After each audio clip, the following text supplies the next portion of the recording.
আব্দুর রাজ্জাক বিন ইউসুফ বলেছেন যে স্বামী মারা গেলে স্ত্রীকে গহনা খুলতে হবে না, এটা হিন্দুদের প্রথা। আব্দুর রাজ্জাক বিন ইউসুফ সাহেব যদি ফতোয়া দিয়ে থাকেন তাহলে ভুল দিয়েছেন, ওনাকে রুজু করা দরকার যদি ফতোয়া দিয়ে থাকেন। আর যদি আপনি শুনতে ভুল করেন তাহলে আপনাকে ক্ষমা চাওয়া দরকার, কারণ ওনার নাম ধরে বলেছে না। ঠিক আছে। জন্ম নিয়ন্ত্রণ সম্পর্কে ইসলাম কি বলে? ইসলাম বলে জন্ম নিয়ন্ত্রণ করতে পারবে না, তবে ইসলামের সিস্টেমে করতে হবে। সিস্টেম কি জানেন? যুদ্ধ অবস্থায় তীর মারতে হবে বাইরে, বুঝেছেন তো? ফায়ারিং কোথায় করতে হবে? বাইরে করতে হবে, বাইরে। বুঝেন না? বুঝে না? যারা বুঝেছেন বুঝেছেন। আজল বলে, এটাকে আজল বলে। এটা না বুঝলে হুজুরের কাছে স্পেশাল ভাবে বুঝে নেবে, কারণ মাহফিল গুলোতে মা বোনেরা থাকে। যুদ্ধ চলতে চলতে চলতে ফায়ারিং করবেন কোথায়? বাইরে। ক্যামেরার দিকে না, ক্যামেরা বাস্ট হয়ে যাবে, তাহলে তো আর হলো না। এটা যদি করতে পারেন তাহলে অনুমতি আছে, এটা যদি করতে পারেন তাহলে অনুমতি আছে। প্যান্থার, কন্ডম, মায়াবেড়ি কোনোটাই চলবে না। কথা বলছেন না? কোনোটাই চলবে না। আচ্ছা, যেমন জায়েজ নাই, হারাম। টাকা দিয়ে দাসী কিনা হলো, টাকা দিয়ে পতিতালয়ে যাওয়া যাবে না কেন? এই ছাপা কে কইছে দাসী কিনা যাবে? বাংলাদেশের না দাসী আছে?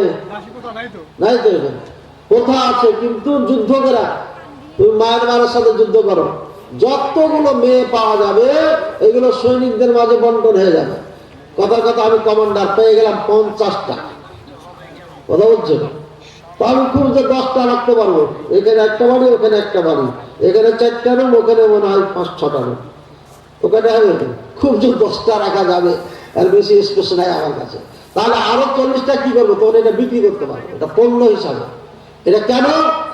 এরা কাফের, এরা আল্লাহর দুশ্মন, রসুলের দুশ্মন, দ্বীনের দুশ্মন। এদেরকে লাঞ্ছিত জীবন যাপন করতে হবে। তাদের লাঞ্ছিত জীবন যাপন করানোর জন্য ইসলাম এটা বৈধ করে দিয়েছে। কিন্তু আপনার আমার স্বাধীন মেয়েকে এটা করা যাবে না, হারাম। এবং জান্নাতে যেতে পারবে না কেউ যদি কাউকে মুক্ত মেয়েকে দাসী বানিয়ে বিক্রি করে। মুক্ত ছেলেকে হুর, স্বাধীন ছেলে মেয়েকে যদি দাসী বানিয়ে বিক্রি করে, তাহলে জান্নাতে যাবে না, জান্নাতের গন্ধ পাবে, পড়া বানিয়ে আছে। কিন্তু কাফেরদের মেয়েদেরকে দাসী বানিয়ে রাখতে পারবেন, এটা বাজারে বিক্রিও হবে, কোনো সমস্যা নেই, জায়েজ আছে। কেন? তাদেরকে লাঞ্ছিত জীবন মেনে নিতে হবে, এই জন্য যে তারা আল্লাহ দুশ্মন, রসুলের দুশ্মন, দ্বীনের দুশ্মন। বুঝেছেন? এই জন্য লাঞ্ছিত জীবন তাদের জন্য। রমজান মাস, রমজানে মহিলাদের জন্য স্পেশাল কোন আমল আছে কি? স্পেশাল আমল, সব থেকে বড় আমল আগে যেটা করবেন, পর্দা। রমজান গায়ে রমজান সদা সর্বদাই পর্দা সব থেকে বড় আমল হচ্ছে মেয়েদের আমল। ইমান না, ইমান তো আগে, আমলের ক্ষেত্রে এটা।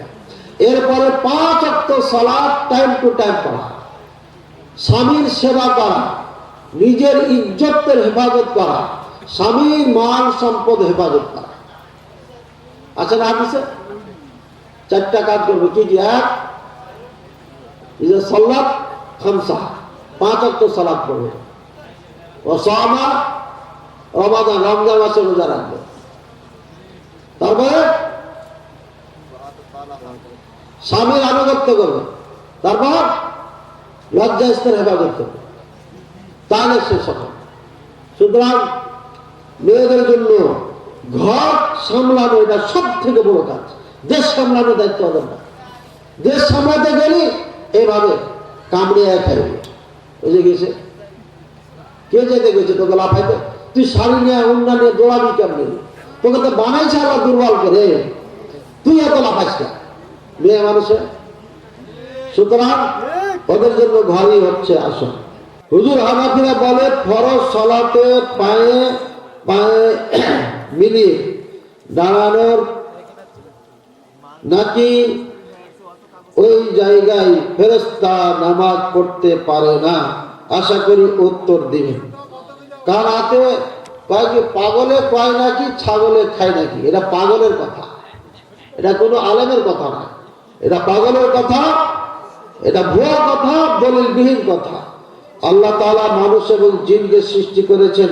মানুষ যদি জান্নাতে যায় তাহলে জিনদের সাথে জান্নাতে দেখা হবে? আশা করি উত্তর দিন জি, দেখা হবে। কেন দেখা হবে না? হুজুর হারাম টাকায় মসজিদ এবং মাদ্রাসায় দান করা যাবে কি? হুজুর হারাম টাকায় মসজিদ বানালে সেখানে নামাজ পড়া যাবে কি? আশা করি উত্তর। হারাম টাকা মসজিদে দেওয়া যাবে না একদম। যদি জানতে পারেন এটা হারাম টাকা তাহলে মসজিদে লাগাবেন না। মসজিদে একদম দেখুন হালাল টাকা দিতে হবে। আর যদি হারাম টাকা দেয় এটা মসজিদে পারবে। মাদ্রাসায় ব্যবহার করা যাবে, যেই মাদ্রাসায় এতিম অসহায় গরিবেরা লেখাপড়া করে, ওটা বেডির টাকা হোক আর জায়ের টাকা হোক, ওটা সমস্যা না। কথা বলছেন? হারাম টাকা যেমন সুদের টাকা পেয়েছে ব্যাংক থেকে, সুদের লভ্যাংশ যেটা পেয়েছে, অথবা বিল্ডিং ফ্যাক্টরি মালিক বলছে আমি এখানে একটা বিল্ডিং বানিয়ে দিচ্ছি এতিম বাচ্চা গরিবদের জন্য, ওখানে গরিবেরাই বসবাস করবে, অন্যরা না। ধনীর ছেলে থাকলে থেকে ভাড়া নিতে হবে। এই জন্য বড় বড় আলেমেরা মাদ্রাসা বানাচ্ছে জাকাতের টাকা দিয়ে, আর 4,000 টাকা করে গুনে গুনে 4,000 করে টাকা নেই, খাওয়ায় 1500 টাকা, সব টাকা বাঁচে। এই হুজুর নাজাত পাবে না। এই হুজুর জাকাতের টাকা দিয়ে বিল্ডিং বানিয়া কোটিপতিদের ছেলেদেরকে রাখে এখানে, এ নাজাত পাবে না। এ ধরা খেয়ে গেছে, নিঃসন্দেহে ধরা খেয়ে গেছে। জাকাতের টাকা দিয়ে বিল্ডিং বানাইলে জাকাতের হকদার যারা তারাই ওখানে থাকবে, অন্যরা থাকতে পারবে না। থাকলে ভাড়া দিতে হবে, ওই টাকা দিয়ে অন্য জায়গাতে বিল্ডিং বানিয়ে বা মাদ্রাসা চালাইতে হবে বা দান খেরাত করতে হবে। বুঝেছেন? হ্যাঁ, দান যারা করে তারাও বুঝে না কোথায় দান করতে হবে। পরে বলছে না ঘোড়ার গোস্ত। আমার মনে হয় 1-1.5 মাস খালি ঘোড়ারই গোস্তের গন্ধ লাগতে হবে। মানে এই যে খালি বারবার অরুচি অরুচি ভাব হতো, খাওয়া যায় গেছে কিন্তু রুচির ব্যাপার আছে। সান্ডা গুই সাপ না, কিন্তু গুই সাপ হারাম, খাওয়া যায় না, কিন্তু দব সান্ডা খাওয়া যায় গেছে। রাসূল সাল্লাল্লাহু আলাইহি ওয়াসাল্লামকে দেওয়া হয়েছে, বলছে লাম আকুল ওয়ালা মুহাররিম, আমি খাবো না, কিন্তু একে আমি হারাম বলছি না। মানে রুচি হয় না, খাবো কিন্তু হালাল। ইন্ডিয়াতে বক খায় না, বকের গোস্ত খায় না, বুঝলেন? হারাম মনে করে না, কিন্তু খায় না। তো ঘোড়া খাওয়া যাচ্ছে, কিন্তু না মানলে খাবেন না। আচ্ছা হুজুর মুরগি দিয়ে হাঁসের ছা নাকি হাটের ডিম পাড়া যাবে? এই বসে দেওয়া যাবে, সমস্যা নেই। যদি মুরগি যদি রাজি থাকে হাঁসের ডিমের তাপ দেওয়া তো সমস্যা নেই, সমস্যা নেই। এটা খাবার জিনিস তো, যেটা দিয়ে পারবে সেটা দিয়ে পারবে, সমস্যা নেই। যেমন আপনার বিদেশি বীজ নিয়ে এসে দেশি গাইকে দেওয়া হয় না, এটা জানা যাচ্ছে। কিন্তু বিদেশি বীজ নিয়ে এসে বাঙালি মেয়ে মানুষের পেটে ভরা হারাম। এটা হচ্ছে আপনার জারজ সন্তান। এই সন্তান আপনার ওয়ারিস হিসাবে কিচ্ছু পান, একদম জারজ সন্তান। মনে রাখেন, এগুলো বাংলাদেশে চলছে নাউজুবিল্লাহ।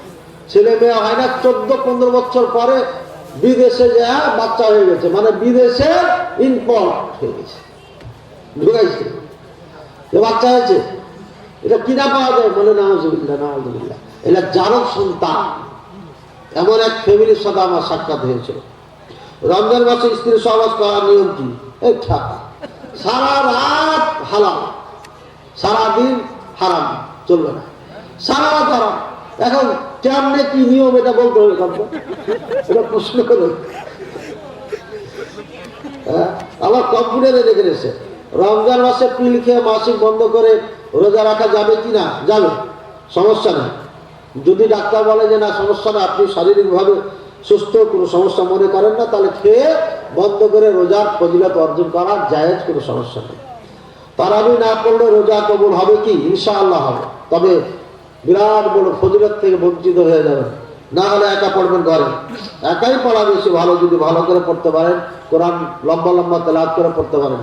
সচরাচর 20 রাকাত তারাবি যেটা পড়া হয় বাংলাদেশে, এই তারাবি পড়ে লাভ নেই। 20 রাকাত 20 মিনিটে শেষ। এটা নামাজই না, এটা আল্লাহর সাথে মজাক করা, ঠাট্টা করা। এই নামাজ চলবে না। নামাজ পড়তে হলে রাসূলুল্লাহ সাল্লাল্লাহু আলাইহি ওয়াসাল্লাম যেভাবে বলেছেন ওভাবে পড়তে হবে। রুকু, সিজদা, দোয়া, কালাম, কিরাত সবকিছু নিয়ম অনুযায়ী করতে হবে। যদি শুদ্ধ না হয়, অর্থ পরিবর্তন হয়ে যায়, ওইটা সালাত হবে না, কখনো হবে না, বরং এটা মুখে ছুঁড়ে ফেলে দেওয়া হবে। 2 বছরের প্রেমের সম্পর্ক ভুল বুঝতে পেরে সম্পর্ক হালাল করতে চাচ্ছি, করো। মেয়ের বাবা রাজি হচ্ছে না, রাজি করো। তার বাবার অনুমতি ছাড়া বিয়ে করেছে কেন, করা যাবে না।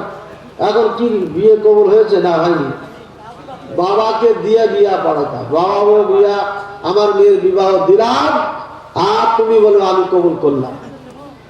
এক ওস্তাদ বিপদে পড়ে গেছে। এবার ওস্তাদ ভালো করে বুঝিয়ে বলেন, ওর মেয়ের নাম সারা। মনে করো যে আমার মেয়ে সারা, ছোট্ট মেয়ে, আমাদের সামনে ঘুরে বেড়াইতো, বিদেশি মানুষ।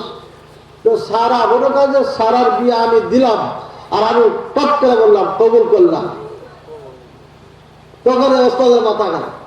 ওস্তাদ কেছে তাল্লি খা, আরবি ওস্তাদ কেছে তালাক দাও, আগে তালাক দাও, বিয়ে হয়ে গেছে এটা, আগে লাও তাল্লি কোহা, আমি আগে তালাক দেবো না। এইভাবে মজাক করেছি। করার পরে শেষমেশ একা আমাকে বলছে তাল্লি খাই যাবো পুলিশ, আমি বললাম তালাক দিলাম। বুঝছেন, আর তো কেসা ঘুরে যায়, ওই যে টিচাররা সাবধান থেকে না, বুঝছেন। এই জন্য আমি এখন উদাহরণগুলো যখন দিই ছাত্রদেরকে, তখন বলি মনে করো তোমার মেয়ে, তুমি বলছো আমি বিবাহ দিলাম, অত বিয়ে হয়নি তো কি বিয়ে হবে, কাজ ঝামেলা হবে না। এইভাবে কাজা রাজার সাথে কাজা তারাবি করতে হবে কিনা, জি না করতে হবে।